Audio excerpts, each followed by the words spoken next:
Greetings all and happy Halloween. At least it is here in the UK. Apparently in America it was yesterday.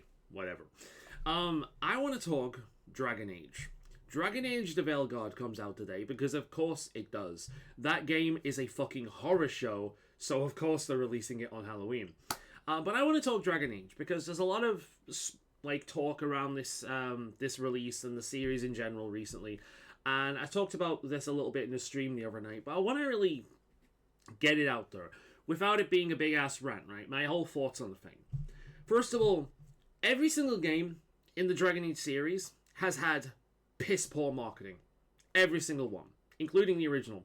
Fucking awful marketing. Terrible fucking marketing. Dragon Age Origins famously had that Marilyn Manson song play on top of it, which I can't remember the meaning behind it exactly. I heard about this in an interview. The meaning behind it was about rampant capitalism and people just eating up any old slop. So he was probably laughing his way to the bank when the advertisement people came up to him and asked him to use that fucking song.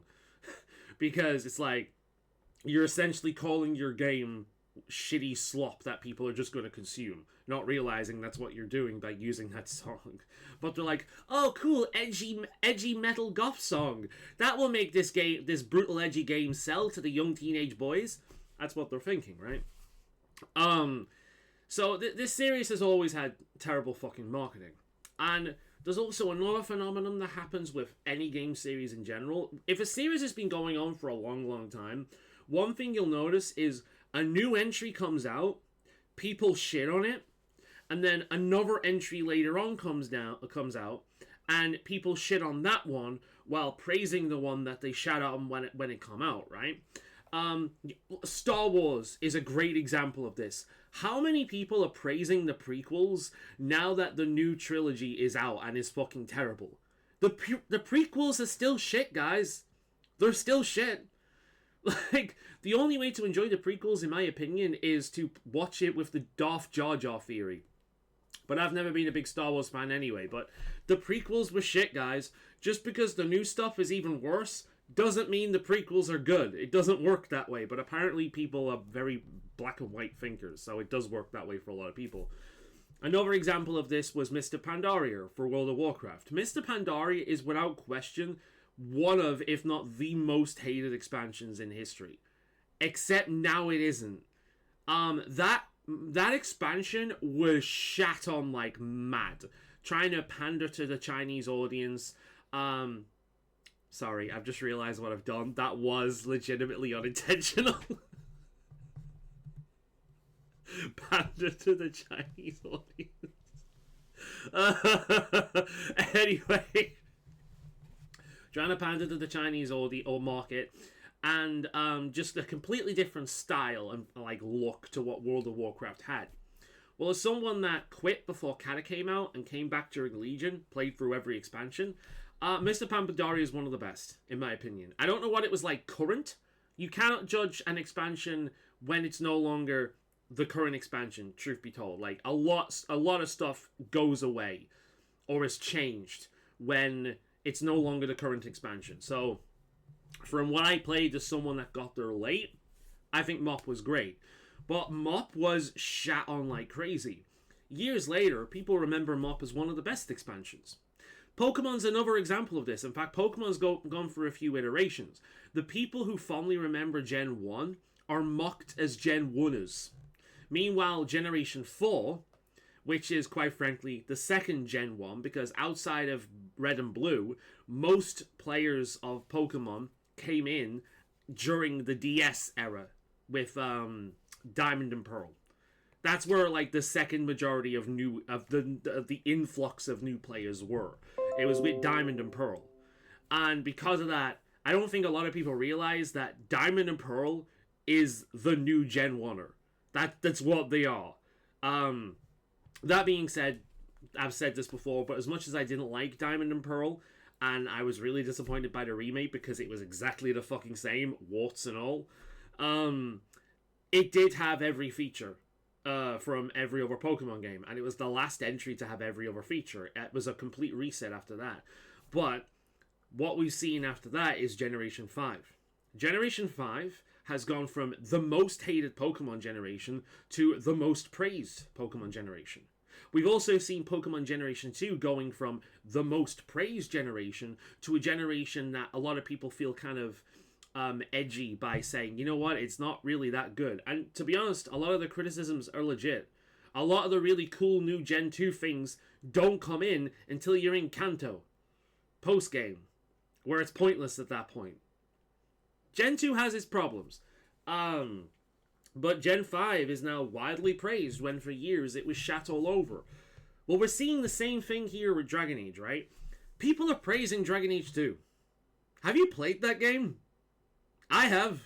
Whole ass stream series of the free Dragon Age games, right? I have. And over the years, I have grown to appreciate Dragon Age 2. In fact, I didn't realize how much I appreciate Dragon Age 2 until I played Dragon Age Inquisition on stream, and unlike the last few times I played Dragon Age Inquisition in my own time, I had to fucking focus on what I was doing. And I realized that game is boring as shit. Outside of the story content, the bulk of the gameplay in Inquisition is soul-crushingly boring. So I actually prefer Dragon Age 2 to Dragon Age Inquisition. Meaning, this is a series that has got worse and worse and worse in every iteration. All the criticisms I have of Dragon Age 2 still stand. The writing is very fanficky. It really is. It's very fanficky. The friggin' combat is boring, spammy bullshit. The way enemies just jump out of nowhere, you think you've defeated them all, and then you randomly get another round just jumping out of the ether. That's fucking awful. The fact that the entire game is like 5 maps reused over and over and over again. In fact, they don't even bother to hide the part of the map they're not using. You'll see like the same cave about 7-8 times throughout the entire expansion. Every single time you go into a cave, it'll be that fucking cave. Sorry, yeah, not expansion, fucking game. Every single time you go into a cave, it'll be that fucking cave, and you'll see the entire map every single time. You just won't be able to go through all of it. It'll be randomly blocked with a conveniently placed stone that you can see wasn't always meant to be there. It's like when you watch an old animation and you see that one item in the background that's colored differently because that's the one that's going to animate. It's that. Dragon Age 2 is a rush job. And do you know why it was a rush job? Because they gave them, 12, 16 months in order to make it? Yeah, EA fucked that game up. They wanted them to just shit that out as quickly as possible. And you know what? If this game was given time to cook, I genuinely believe it would have been fantastic. I do. I genuinely believe, because there is a lot in 2 that is it's like the first draft of a novel, right? Some of the greatest novels you've ever read, that wasn't the first draft. That was like the 8th, 9th, 10th, 12th. This is the first, or maybe the second draft of a game.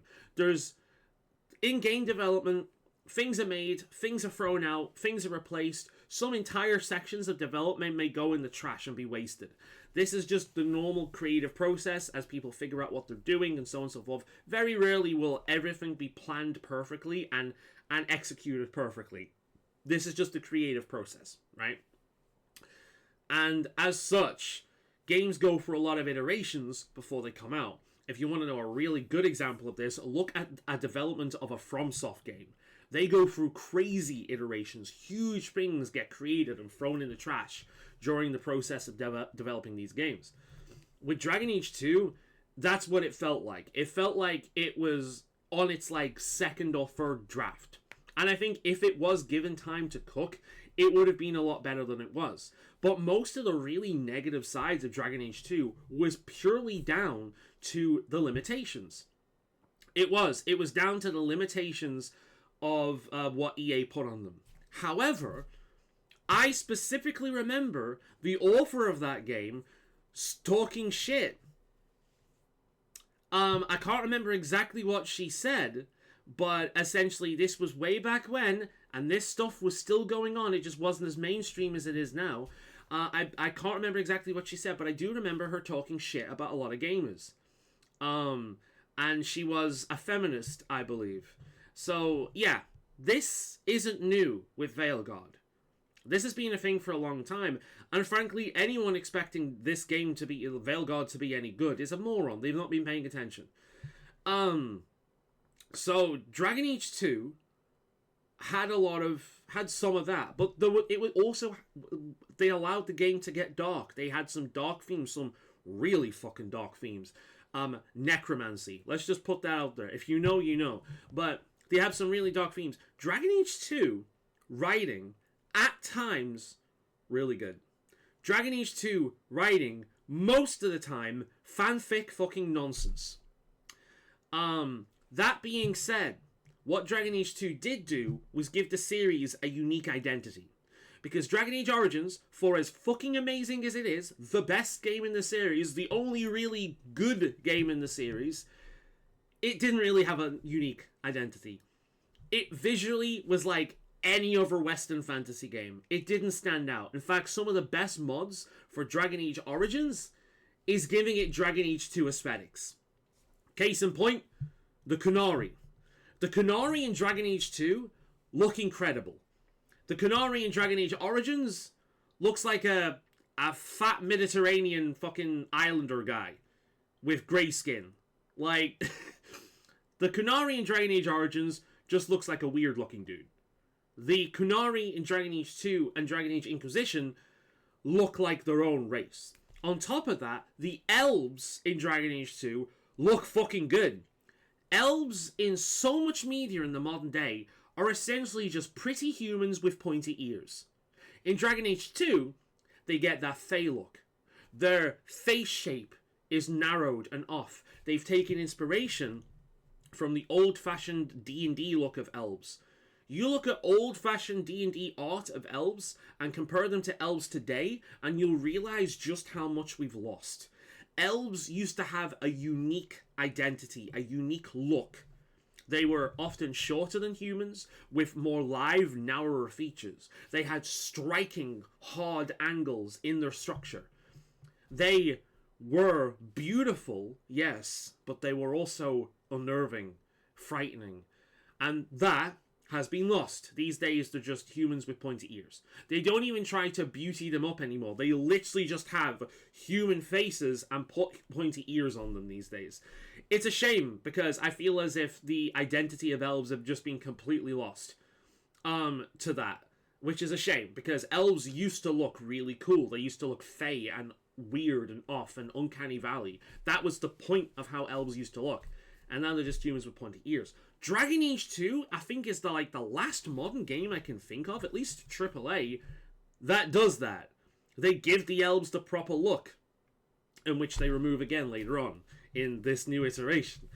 The armor stats for the Grey Wardens and a bunch of other things, the tarot cards for the races and the beautiful art in those.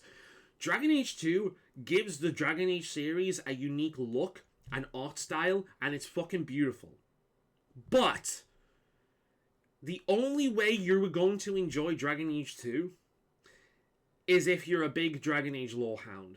If you're a lore hound, you love lore, you love the lore of the series, and you like to see your choices in the first game carry over, Dragon Age 2 is fun. Is it good? No. It wasn't given enough time to really cook. There's a lot of problems with the game, and you're only going to enjoy it if you're really invested in the world.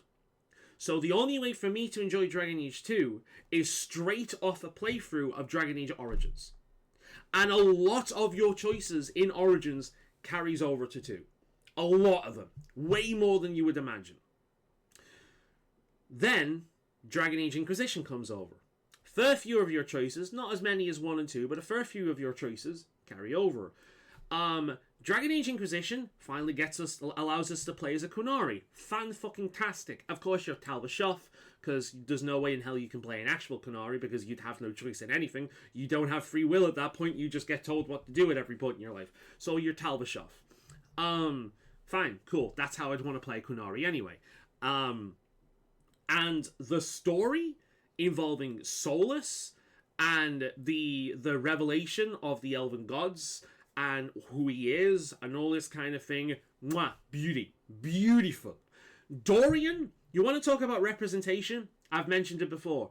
Dorian is the one of the best examples. He's my number one example. He is gay, and that is the least important thing about his fucking character. He's also not white.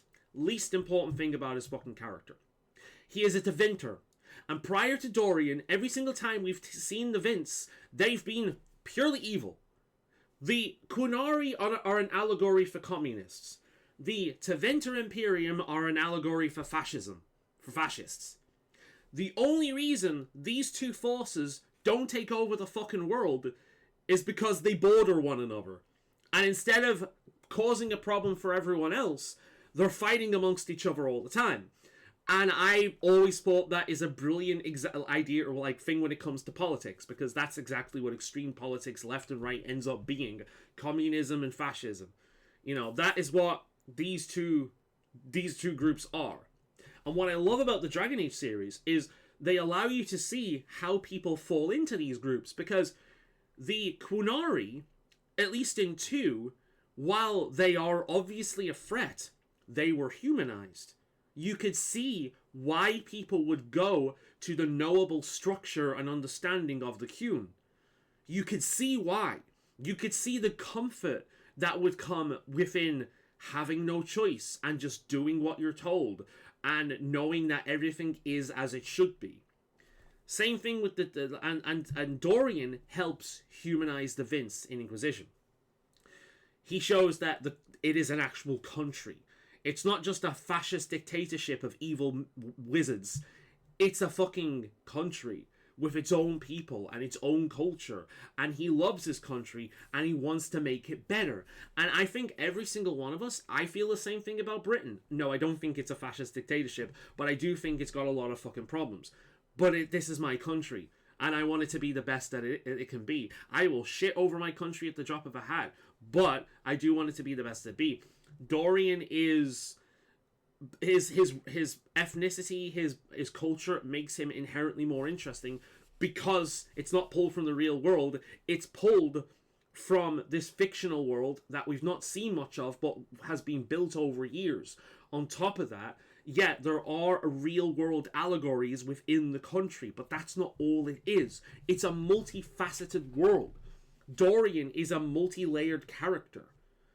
And yeah, he's gay. Least important thing about him. He's brown. Least important thing about him.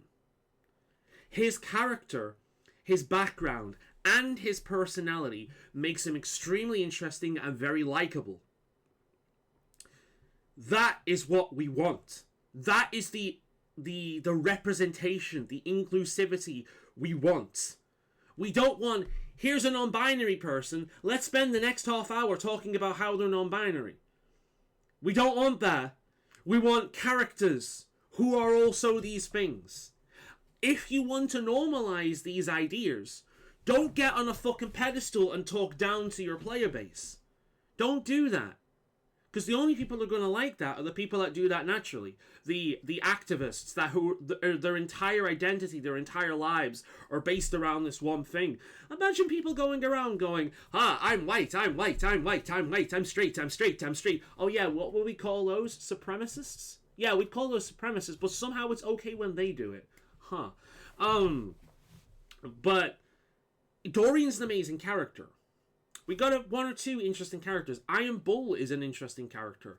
He's still a member of the Qun when you meet him, but he's experienced so much freedom in his line of work that he forgets what the Qun actually is, how it operates. And then when it comes for the people he cares about, well, that's a choice for your RPG then, isn't it? He's basically like a rogue trader. Like, you know, the I don't know much about Warhammer, but the Kingdom of Man in Warhammer, yeah, the Qun. it's extremely strict in its laws. There's no wiggle room unless you have certain jobs like being a rogue trader. But the characters and the story for Inquisition, characters less so. I actually don't like, or I don't love a lot of the characters in Inquisition. I actually feel much more strongly about the ones in 2 and Origins. But really where Inquisition fails is that 90% of the gameplay is boring open world busy work. Now, a lot of people say, just ignore it. I'm a completionist. I like to explore every single nook and cranny of a video game. So when I get a big boring open world, I want to finish it. This is a problem. This is a me problem, I understand. But why the fuck is it a good thing that we're giving content in a game that people recommend you ignore? That is not good. So when I say the majority of the game is boring open world busy work, and you say ignore it, just do what you need to and do the good bit, that is not a good defense of the game. It's a bad game. Inquisition is a bad game with some really fucking good writing. That's what Inquisition is, unfortunately. Inquisition, the reason why I have enjoyed that in the past is because I've been watching something on another screen whilst I've been mindlessly completing content, pausing that when the interesting stuff comes out, the main story stuff, the companion stuff, the judgment stuff. That's the good stuff in Inquisition. But the bulk of the gameplay is boring ass busy work. Inquisition didn't suddenly become good. Dragon Age 2 has a lot of potential. It would have been a good game, I'm convinced of it. If it was allowed to cook, it would have been a good game. Yeah, the lead writer was a feminist. Yeah, it's full of fanficky writing. Yeah, it would no way near come close to the greatness that is Origins. But there's a good game there. There's some good moments. And I get really emotional at some point and really angry at some point. Let's talk about Merrill, for example, in Dragon Age 2. Merrill is a character that I love and hate at the same time. She is so fucking annoyingly stupid. She is so stupid and so tenacious in her stupidity. She is so ironclad in her stupidity. She is convinced that she's right. And the funny thing about Merrill is Merrill holds the same view of spirits and demons as Solas does. And the funny thing is, they're both right. The difference is Solas recognizes what these are. Yes, they are both basically two sides of the same coin, but he recognizes what they are. Merrill recognizes that spirits and demons are two sides of the same coin, but she forgets the nature of what one side of that coin is. You know, spirits are usually okay because they embody virtues. Demons are usually not okay because they embody sins. One of these things is typically okay to be around, the other one is typically highly dangerous. So whilst yes, spirits and demons are basically the same thing in concept, in practice, one is incredibly fucking dangerous. Solas recognizes this, Merrill doesn't. And this results in so much bullshit. Merrill is a fucking moron. But her voice acting and her writing makes her endearing. They trigger the must protect instincts in a lot of people. And that's what makes her such a difficult character for me to kind of nail down. Because so much about her I want to strangle and end permanently. But also I can't bring myself to do that. They've done something right with her. Can't place what. Essentially what I'm saying is, Origins is the only truly good game in the series. It is. Especially if you're a fan of RPGs. If you're not a fan of RPGs, then you'll probably like Inquisition. Dragon Age Origins is the only really good game in the series. There are things to like and admire and be thankful for in Dragon Age 2 and Inquisition, but overall, Origins is the complete package. The only thing Origins really lacks on is the design of the Qunari and an individual identity in terms of how it's designed, the art direction. The art direction is incredibly basic, incredibly bland. You wouldn't, unless you're a big fan of it, you would not be able to pick out Dragon Age Origins from a slew of basic, low-effort RPGs by just looking at screenshots. Dragon Age Origins has no identity of its own in terms of visuals. Dragon Age 2 gave it that. And Dragon Age Inquisition continued that visual identity. And we do see remnants of that in Veilguard with the COD system. That's actually one thing I like about Veilguard. They bring back Origins to a lesser degree, in that the cards dictate what your history was. Your character can be a warden. It can be a plethora of other things as well. That is really cool. So not only do they give you a race selection, but they also give you a selection of backgrounds. Very, very cool. Weird how it's taken this long to get to this point, but 2 and 3 already give you pre-established backgrounds, and Origins gave you a plethora of backgrounds to choose from. Again, Origins is the best one, or the only really good one. The problem is that Veilguard is not much of an RPG in order to kind of make that worth it. It's much more concerned with its message, and I'm not going to jump too hard into the politics here, because I think this comes from somewhere else. Veilguard, up until very, very recently, was called Dreadwolf, after Solus. And it, at one point in its development cycle, was an MMO. Dragon Age Veilguard has been through a multitude of complete and utter burn it to the ground and build it up again. It's been through a multiple of teams, and essentially the people who have made Veilguard have been given a big box of mixed-matched bullshit, probably given a time frame and being like, right, finish this. Finish this. Veilguard is Dragon Age 2 all over again. It is, because Dragon Age Inquisition set up Dreadwolf to be one of the best games in the series, narratively, at the very least. Why is Dragon Age 2 and Inquisition worth playing?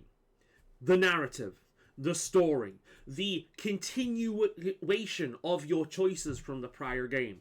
Even though, gameplay-wise, these games completely pale in comparison to Origins, they're not what people who like classic RPGs really want to play.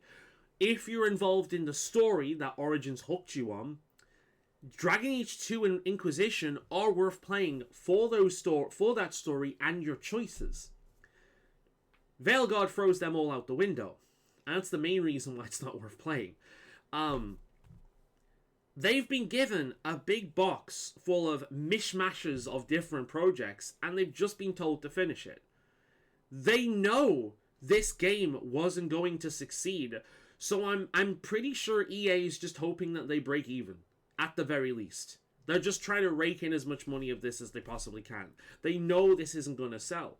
They know it's like, in order to make this work, they would have to start completely over from scratch again, and that would have taken time and money. And well, EA is all about money. They don't want to spend it, they want to make it. So here's the leftover garbage, put something together what's left in the trash can. And that is what we've got with Veilguard. You can tell from looking at it and certain clips, this used to be an MMO. You can still see elements of it. This used to be a live service game. You can see this in many of the UI designs, in even the art style.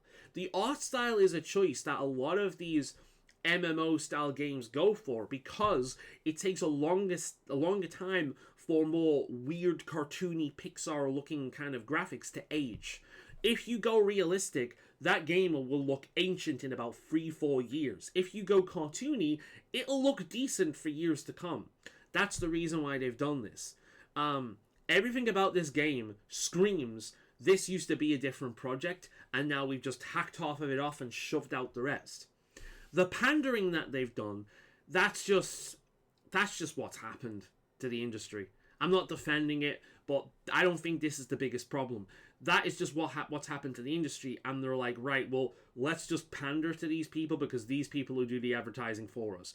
In Dragon Age Origins, they pandered to what they believed teenage boys wanted, which is why we got blood, guts, Marilyn Manson, and dark imagery. That is what the edgy young teenagers of my generation seem to have wanted. That's why they were pandering to them. These days, they're pandering to a different group of people. The marketing's always been shit, by the way. It's always been shit. So now we're getting Veilguard coming out. Don't buy it. Please, don't buy it. If you think it might be good, then wait for a sale. Wait until the whole thing is out for about £5. That's what I'm going to do. I will play it eventually. I will hopefully, when this happens, stream it eventually. But it will be years into the future if I can get it for about £5 with all the DLC. That's how I'll play it. Because it's not worth a full price game. It's not. The only reason I'm even going to consider buying and playing this game sometime in the future is because ripping the shit out of it will be good for a laugh. But we can all tell that it's a bad game. And again, the reason why Dragon Age 2 and Inquisition was worthwhile was because of the story and your carried over choices. The story in this game, from what we've been told and from what we've seen, abysmal. It's like you're watching a fucking Marvel movie for toddlers. It's really, really bad. And then your choices, only 3 of them carry over.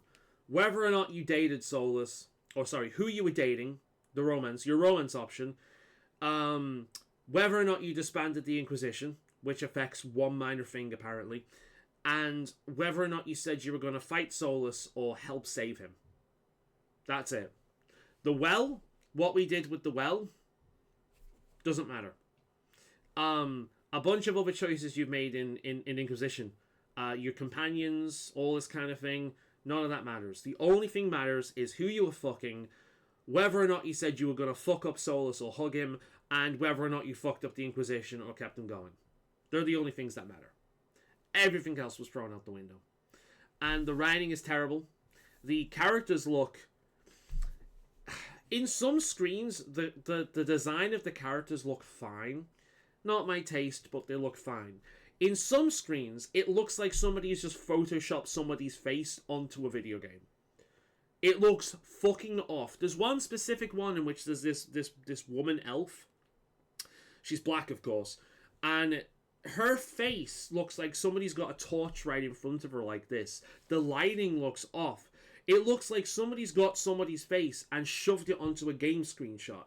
That's what it looks like. It looks so off. And it's too distracting. It is too distracting.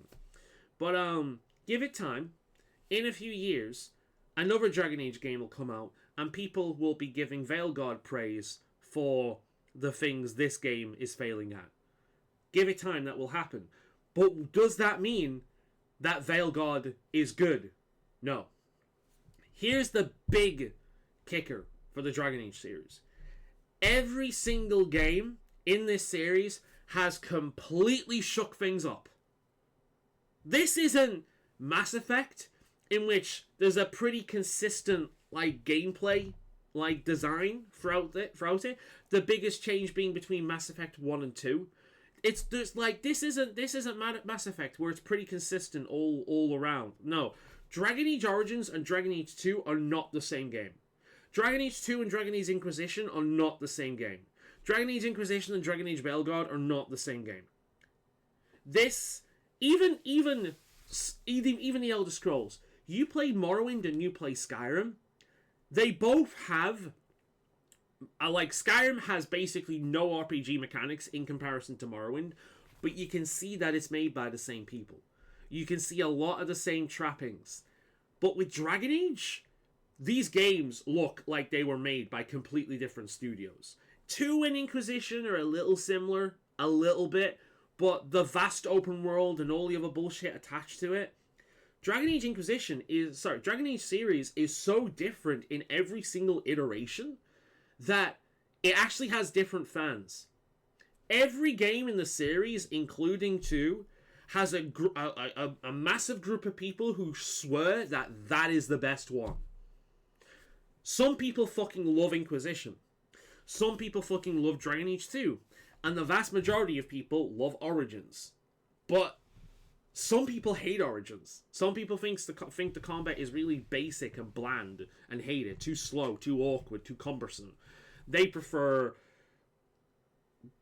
button mashing. Which isn't a new thing, by the way. Being an MMO player for quite a long time, I remember Terra coming out. Terra had action combat. What was action combat? I'll tell you what action combat was. I can't bring the mouse up just yet, but listen. That was the action combat. Spamming the mouse button. They essentially replaced a combat system in which you press the mouse button and then mixed in a bunch of different abilities with... That's all they did. Spamming the mouse button. And to me, sitting there spamming the mouse is boring as shit. Other games came later on that took that idea and added a bit more depth to it. Guild Wars 2, Elder Scrolls Online, much better systems. In fact, Elder Scrolls Online, combat-wise, probably my favorite MMO. But I still love the classic World of Warcraft style of MMO, just like how I love Knights of the Old Republic or Dragon Age, or that era of combat in BioWare games. There was a period in which everyone wanted action combat, but once you took a step back, you realized all it was changing keyboard clicks to spamming the mouse. But because it was visually different, it felt more like they were doing something. And to me, this is just an issue that a lot of people have. We see a similar thing with turn-based. Baldur's Gate 3, without question, the most highly praised game over the last few years. Was a lot of people put off by? The turn-based element. A lot of people hate the turn-based element. They didn't play the game because of the turn-based element. A lot of people hate turn-based. In my opinion, some of the best pieces of combat I've ever been in video games over the past few years, turn-based. Why? You can see what's going on.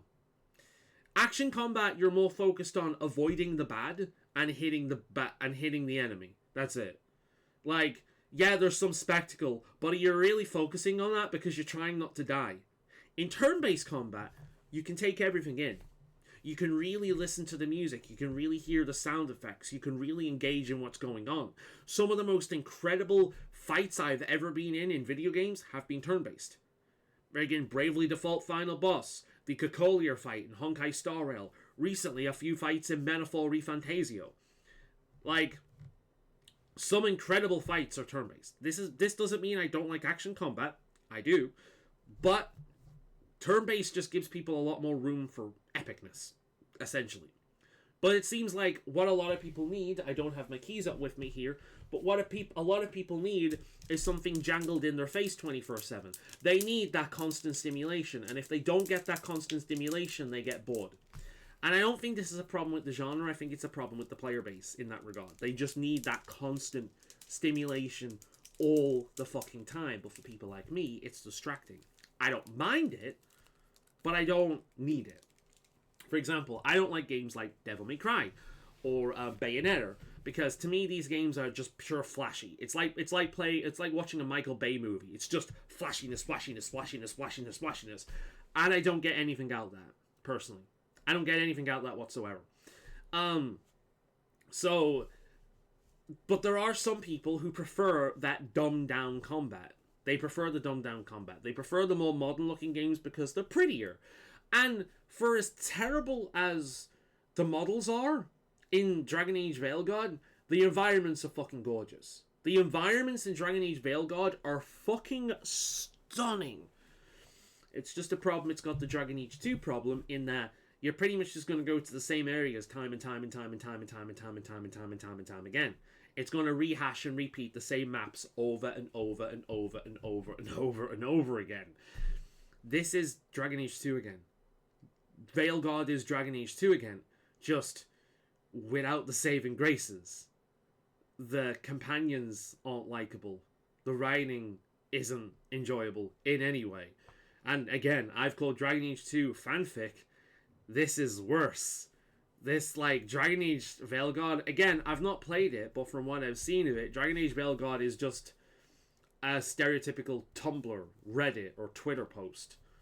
It's not even fanfic at this point, it's even worse. It's a shitpost. A woke shitpost.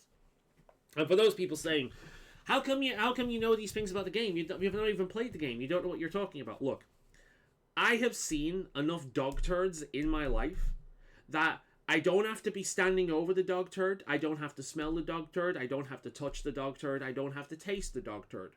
I know it's a dog turd because I've seen enough of them. I can see it coming a mile away.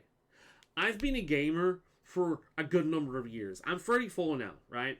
I'm 34 now. I've been a gamer for a good number of years, and I've been familiar with BioWare because BioWare, at one point in history, was my favorite developer. Neverwinter Nights, my favorite game of all time. Baldur's Gate 1 and 2, basically influencing most of my favorite games, my favorite RPGs. Every single Western RPG that I've ever loved, at the very least, holds some form of influence in Baldur's Gate, right? I've never played Baldur's Gate. I've tried many times, couldn't get into it. Neverwinter Nights was my Baldur's Gate. Star Wars Knights of the Old Republic, one of my favorite games. I don't like Star Wars, but I love the extended universe because of that game. Jade Empire, fucking incredible. You know, I could go on. I really could go on. Like, Mass Effect took me a little while to get into, but I love it. Mass Effect 1, 2, and 3, all fantastic. The ending in Mass Effect 3 is trash, but the ending's about the Reapers, and the Reapers were never really the thing about the Mass Effect series that made the Mass Effect series so good. It was the world building and the characters, much like Dragon Age. The old gods, the Darkspawn, you know, that wasn't what made Dragon Age fucking amazing. It was the cultures, it was the characters, it was the world building. That's what made that game so good. That's what made you coming back for more. Not the overarching threat, but the all too real and human culture and intertwining politics and different opinions and things like that BioWare used to be so fucking good at and just is not anymore. Ask anyone to describe a BioWare game in their golden age, and that's what they're going to tell you. They're going to give you a game in which you have a bunch of different companions that represent different parts of the world they've created, with different opinions that you can interact with and grow with and learn to love. Amazing world building, choice and consequence. That's what they're going to tell you. They're not going to tell you what a modern BioWare game is, because in this new one, you can't even be mean. You can't even be mean. In Dragon Age Origins, you can say, fuck Redcliffe, leave, and then come back when everyone's been wiped out by the fucking zombies to save yourself some time. In Dragon Age Origins, you can kill a kid. He's possessed by a demon. Sure, I could do the whole rigmarole to get him cured in some way, but fuck it. There we are, problem solved. Let's move on now. You can do that. You can do a highly pragmatic run of Dragon Age Origins in which you don't try and save everyone and you just get to the end goal as quick as possible. Makes you a bit of a morally repugnant bastard, but you can do it. In Dragon Age Veilguard, you can't even be mean. Every single time you click a mean option, doesn't even give you that. You can't even be mean. Why? Because you have a trans option. This is the way I think. You have a trans option. You have top surgery, and certain options you have in this game will unlock new dialogue specifically for trans people. Which, to be fair, I actually like that. That's really cool. That's the first time that's ever happened as far as I'm aware. If you want to make a trans character and unlock specific dialogue just for you, that's actually really cool. It's just a shame that it's not in a good game. But yeah. But because your main character can be trans, and we can't have a situation in which somebody plays an evil trans person, because that would be transphobic, Rook has to be perfect. Perfect. No slight... They can't even be mean. They can't be viewed in any other way than slightly enjoyably snarky, like any other modern Marvel fucking main character. That's it. It's not a good game. The combat is the same trash we've seen for a few years. The companions are butchered. What the fuck have you done to Varric? That's not Varric. Who the fuck is this? This is Varric from Wish. You know, the story, I don't know, but going by the basic dialogue, I'm not gonna hold my breath on it. The fact that they have squandered Solus, they have squandered a fucking incredible point that Dragon Age Inquisition left off the series in terms of, like, the lore implications. They've squandered this. I'll be honest, it pisses me off. It pisses me off because the one thing that has kept me playing these games is the lore and the story and the characters. Even the games that I don't think are very good, like Dragon Age 2 and Dragon Age Inquisition, I can sit here and gush about the lore. I can gush about the characters. I can't do that in Veilguard. I can't do that in Velgod. But you haven't played it yet. Again, I've seen dog turds before. I know what they look like. I know what they smell like. I know what they taste like. I've made the mistake of like biting into one before. I know what dog turds look like. I can see it from a mile off. I'm not stupid. I have pattern recognition. Right? Right? Right. Okay. Stop making that argument. I can see it. I've seen previews. And I've been around the block more than a few times. I know what's coming.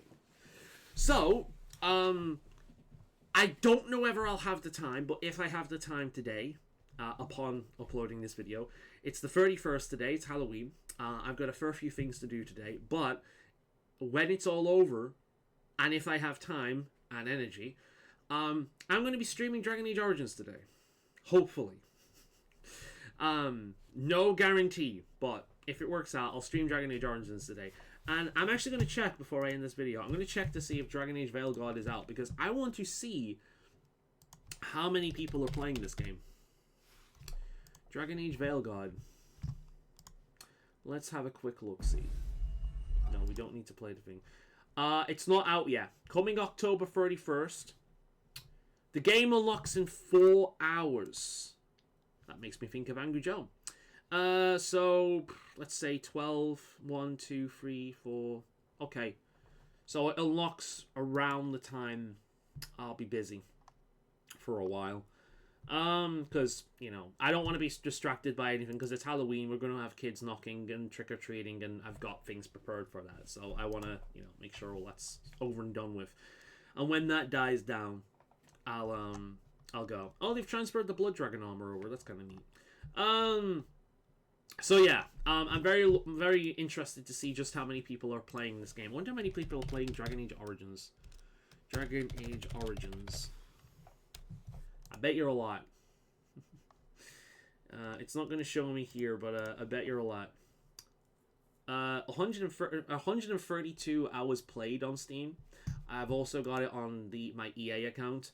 I've also been playing this long before I even had Steam. Dragon Age Origins is one of my most played games of all time, along with The Elder Scrolls Oblivion and various Pokemon games, and of course Neverwinter Nights. But yeah, that's kind of like the whole thing I wanted to get into this series. Yeah, every single game has been shat on upon release, and then later on gone back and said nice things about it. But that doesn't mean they're good. That's just the way a lot of people operate. But that doesn't mean they're criticisms that these games are wrong. In fact, many of the criticisms that are being given to Dragon Age Veilguard was given to Dragon Age 2 and still applies. And again, the main reason that game was enjoyable was the story and the characters, not the gameplay, not the cut corners, because they had a tiny amount of time in order to make it, but the characters and the story. And even then, a lot of that was very fanficky, but it was still good enough because of the setting they had to work with that it was enjoyable. Same thing for Inquisition, or just so Inquisition's less fanficky, but again, same kind of thing. And Veilguard doesn't have that to fall back on. It doesn't. It just doesn't have that to fall back on. The characters, like, no. I've seen the dialogue. It is, oy, oy, oy, oy, oy, oy. It is not good. It is, wow. Especially playing games like Metaphor ReFantazio, which, to be honest, playing that game, it kind of repeatedly beats you over the head with its point. But after a certain point of playing Metaphor ReFantazio, the constant beating over the head kind of slows down, because it has more of a backing for its anti-racism message. Because essentially, when you play this game for the first time, you could be putting off, because essentially all it's doing is beating you over the head with racism bad, racism bad, racism bad. So you could be put off by that. But after a certain amount of time and getting to know the characters, I personally have found myself fully immersed in the world, and I'm really caring about the characters and their plights and the effects that racism has, because it's not just saying mean things to people. It's multi-generational and affects all sorts. Like, this game contains things like infanticide for example, because infanticide, killing kids, because this kid was born mixed race, so somebody hired to take care of it tried to kill it. and this results in a whole heap of problems that I'm not going to spoil. That is just one corner of the story. I won't spoil any more than that because too much talking about this game will spoil so much. It's one of those because there's no waste. I think that's the big thing. There's no waste in Metaphor. At no point do I feel like I'm wasting my time. Everything seems to be very finely crafted because if it's not to serve the story in some way, it's to improve your character in some way. It's a very finely crafted game in that regard. At no point do I feel like I'm wasting my time in that game. It's very good. But again, you can feel like you're being beaten over the head with the message in that game. But yeah, at a certain point, you do realize like it all evens out a little bit, and you see why it's so heavy because it's getting you into it, right? But after playing so many games with good writing and good dialogue, especially RPGs, I've been an RPG gamer for years, right? Playing games with good writing and good dialogue, I'm not in short supply when it comes to RPGs. Veilguard is not that. It's barely an RPG. In fact, I wouldn't even classify it as an RPG. It's an action game.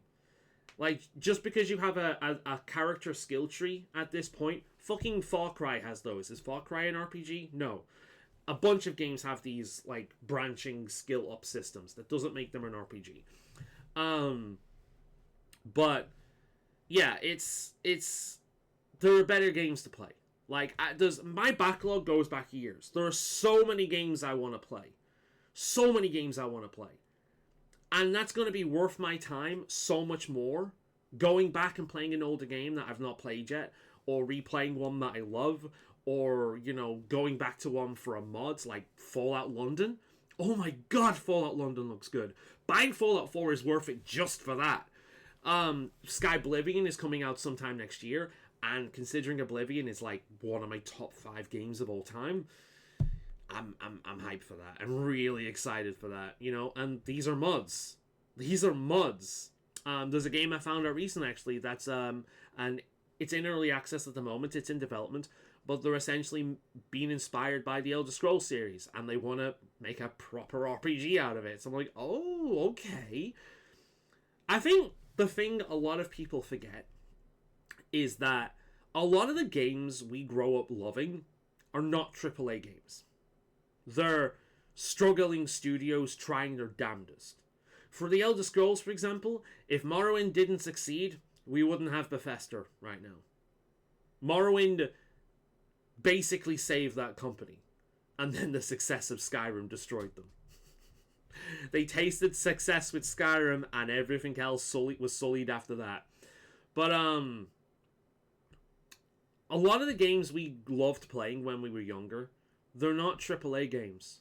They're AA games. Or they're indies.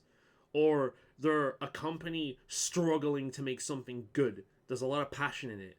And then what happens is they hit success. And they're bought out by another company.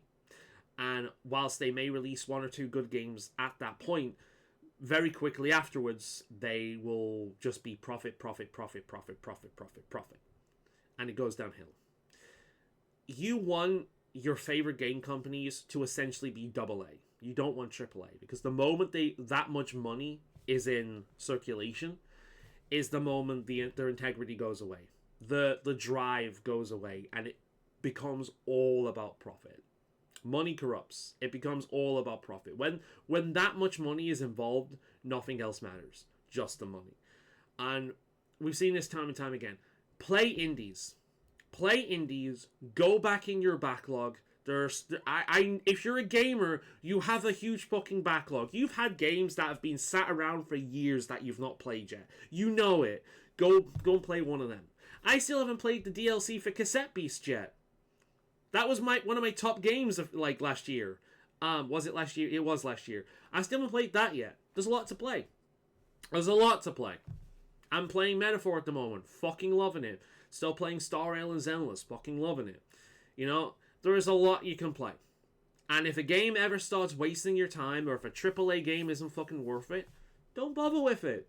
Go back to your backlog. You don't have to play what is new all the time. We're not in short supply of good games. We're just in short supply of good new games. At least with AAA. There's a lot of good indies coming out all the time. Find yourself a few YouTubers that cover these, especially specialty ones. Jim Leader Ed, for example, is a great channel if you're interested in monster tamers. That's one I follow because I like monster tamers. And through him, I have found a plethora of brand new monster tamer games that I would not known existed if it weren't for him. Find YouTubers like that if there's a specific kind of niche genre you're interested in. We're not in short supply. Dragon Age is dead. It's a dead game. And it's a series that has lasted purely on its writing for like the last 2 games. And this one forgoes even that. It's not worth it. Go back and play Origins. It's still amazing. Just be prepared to get it set up because it's a pain in the ass to get running on PC. Incidentally, another fuck you to EA. Playing the original Knights of the Old Republic, pain in the ass. Playing Knights of the Old Republic 2, that Obsidian made, oh, that game runs fine on modern hardware. It's funny how that works, isn't it? Yeah. Fuck EA, man. Incidentally, I've said this a bunch before, I'm saying it again.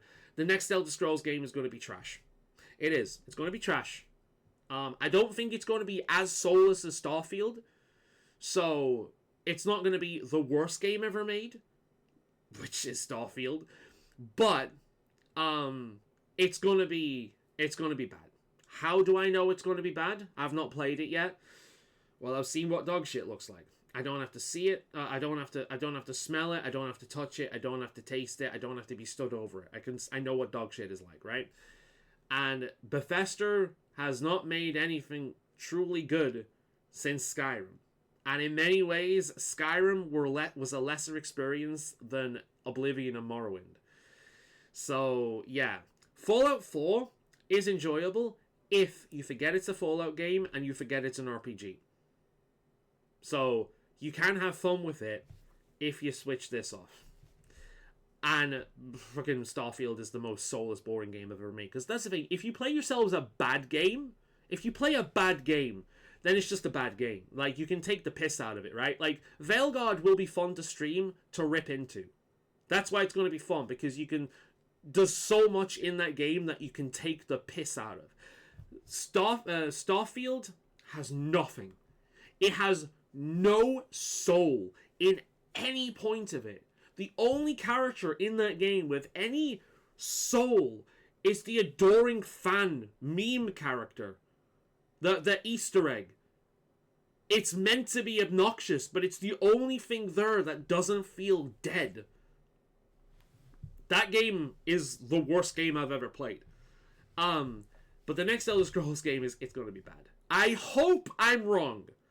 I hope desperately that I'm wrong. But I won't be. So, yeah. Put your energy, put your time, put your focus, put your money into games that respect you. That there are other games that are worthwhile playing. Put your time into those. Put your money into those. Because they exist. There's a lot of them out there. And there's a decent chance they're not AAA. Bye for now. This game is going to be so trash, and I'm looking so forward to the fucking backlash and the chaos and all this kind of thing. I've accepted that it's bad. So now I'm just going to sit back and enjoy the flames. Happy Halloween, y'all.